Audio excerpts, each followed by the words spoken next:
شەپۆلێکی گەورەی کوللە کە لە نیو سەدەی ڕابردوودا و شێوەی نەبووە ڕووی کردوتە بەشێک لە وڵاتانی ئەفریکا و سەدان هەزار دۆنم زەوی وێران کردووە. بەرپرسێکی ڕێکخراوی فاویش دەڵێت کوللە بەشێکی زۆری بەروبوومە کشتوکاڵەکانی خواردووە و ئەمەش کاریگەری لەسەر ئاسایشی خۆراکی دانیشتوانی ناوچەکە دەبێت. ئەو شەپۆلی کوللەی ڕووی کردوتەوە ئەثیۆپیا و سۆماڵ لە 25 ساڵی ڕابردوودا هاوشێوەی نەبووە.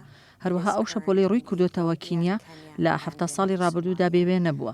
شەپۆلەکەش بە پێی ناوچەکان جیاوازە، بەڵام لە ئەثیۆپیا کاریگەری لەسەر 420 کیلۆمەتر چوارگۆشە هەبوو و بەروبوومی ئەو ناوچانەی لەناو بردووە.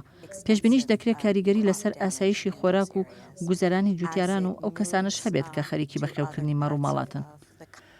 ڕێکخراوە نێودەوڵەتیەکان هۆشداری لە بڵاوبوونەوەی لەم شەپۆلە دەدەن و دەڵێن ئەگەری هەیە و شەپۆلە کوللەی ئۆگەندا و باشووری سۆدانیش بگرێتەوە، ئەمەش ئاستی مەترسیەکان فراوانتر دەکات چونکە خۆیان بەدەست نەبوونی و ئاسایشی خۆراکەوە دەناڵێنن. مەترسی لە بڵاوبوونەوەی ئەم شەپۆلە هەیە و وڵاتانی ناوچەکە بەتایبەت ئۆگەندا و باشووری سوودان لەژێر چاودێریدان.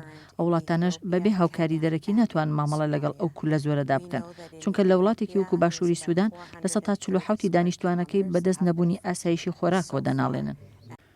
مەترسیە و شەپۆلی کوللەی ڕووی کردوتە کیشوەری ئەفریکا بۆتە جێگەی دوودڵی و نیگەرانی ڕێکخراوی خۆراک و کشتوکاڵی سەر بە نەتەوەیەگرتوەکان و داوا دەکات هەڵمەتێکی جیهانی بۆ ڕووبەڕووبوونەوەی ئەو قەیرانە بگیرێتە بەر.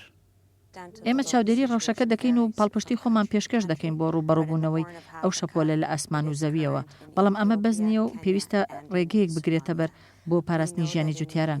بۆیە پێویستە هەڵمەتێکی جیهانی بکرێت بۆ ڕووبەڕووبوونەوەی ئەو قەیرانە، چونکە ئەگەر بەم جۆرە بەردەوام بێت کوللە هەرچی بەروبوومی خۆراکی هەیە لە ناوێ بات. وەک دەڵێن ماڵ خۆی لە خۆیدا نەبوو، میوانیش ڕووی تێکرد.